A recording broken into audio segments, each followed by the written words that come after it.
What's up, my beautiful people? So today's video is going to be a little bit different, but before we get into that, I'm just making me something to drink. It's just Red Bull with peach and strawberry flavoring, no alcohol. I just needed a boost of energy while I cook. So it's snowing and cold as hell in Chicago, and me and babe got a little bit of the sniffles, so I decided that I wanted to make some homemade soup. And I'm going to make some homemade chicken and rice soup, something warm, something comforting to the soul. And I want to take you guys along with me while I make it. So let's go.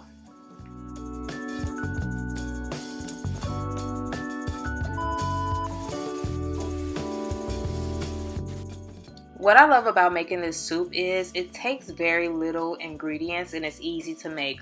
All you really need is your boneless chicken, your chicken broth, your rice, some vegetables, and your seasoning of choice for flavor. You can pick whatever type of vegetables you want, but if you look on the screen here, you can just see everything that I have seasoning-wise and veggie-wise.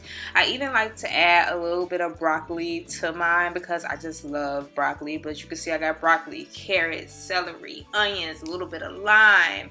I have 2 rice of choice. You can use just 1 rice, that's fine. And these are all my seasonings, but of course adjust it to your liking, to your taste buds.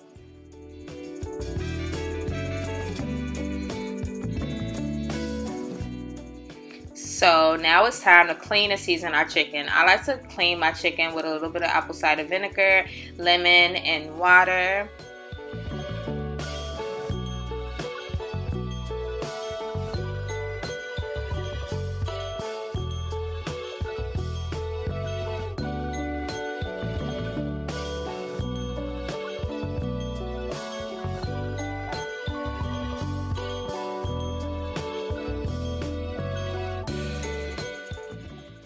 Now that our chicken is clean, now it's time to season. Now we're going to start with our garlic powder. Obviously, you can use whatever seasoning you like to your taste.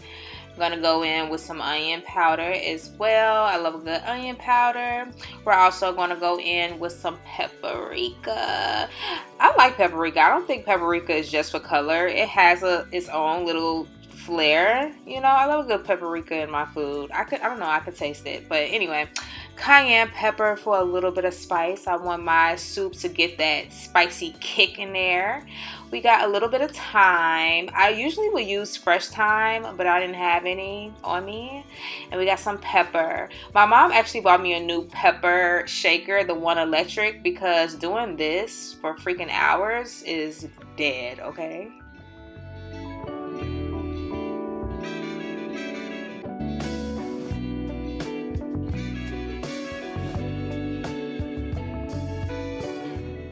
Now, baby, look at that chicken.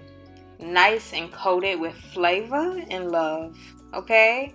So now we're about to put some oil in my pan or in my pot because we are going to sear these chicken breasts just a little bit, okay? Just a little bit. So we're going to add some oil to that pan, to that pot. We're going to take our chicken, move that over to the stove, and start placing it inside of the pot, okay? Very self-explanatory. As you can see, the sizzle is sizzling.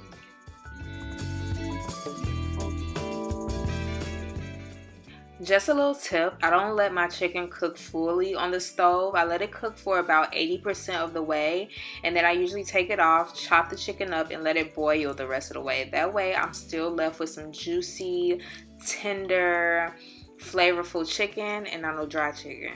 Don't nobody want that.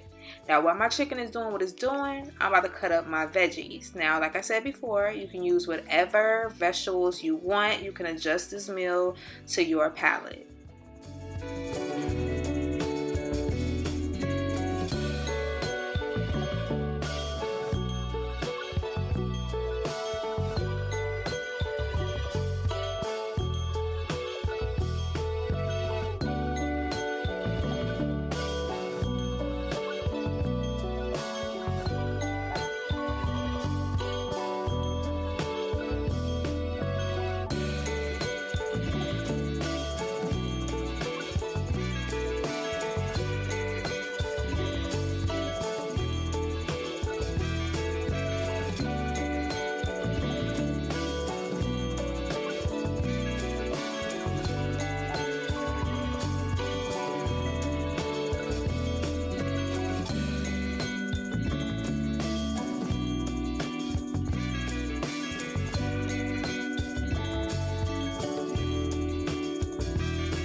So now that my chicken is about 80% done, I'm going to take that out and put it to the side. Now there was a reason I cooked this in a pot and not a pan. It's because I'm going to use that same juices and oil and flavor from the chicken and keep that in there and pour some chicken broth on top of that. Now that oil and all that leftover juices from that chicken is going to give it an extra boost of flavor. And I still like to dilute it a little bit with water. You don't want to get crazy with the damn sodium, girl. Dilute it with water just a little bit, okay? All right.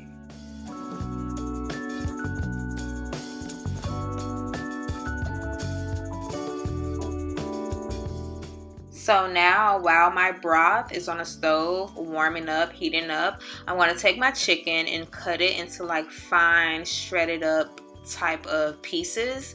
You can make your chicken however you like to make your chicken, but I like to make it kind of shredded so that you get very thin, fine pieces of chicken with every bite that you take. So yeah, just cutting it up and adding it to the pot as we go.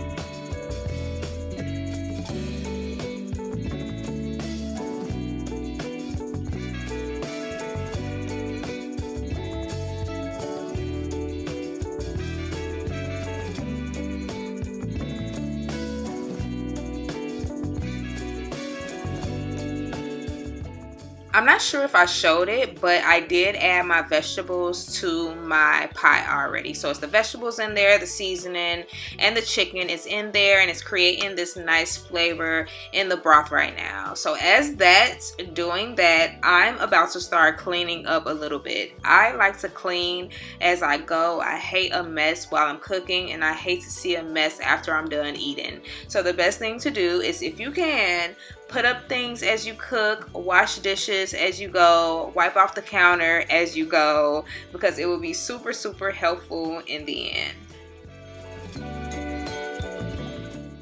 So now it's time to add the rice. I'm using jasmine rice, and because I only had a little bit of jasmine rice, I'm using this wild rice by Rice-A-Roni, which is very, very fitting because it's wild rice and chicken soup. Now, don't be like me and add too much rice, because if you add too much rice, it takes away from the broth and the soup, which just leaves you with chicken and rice. But if you want that brothy feel, don't put as much rice as I did. That was an accident. And it was impromptu, but I ended up using the seasoning that came in a Rice-A-Roni packet because, I mean, it was wild rice, so I felt like it would be fitting.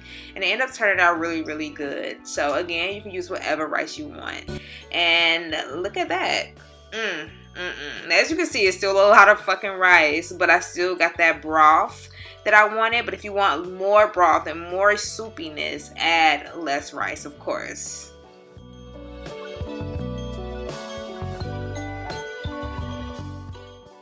And now it's time to put it in a bowl and send it up to Babe. I have some bread rolls to go with it as well. When I tell y'all this meal was so flavorful, so warm, so soothing, so comforting, and so amazing for this weather, it was. And it was super easy to make. So if you guys ever want to try it, please do. And thank you guys for watching. I'll see y'all when I see y'all. Until next time. Bye.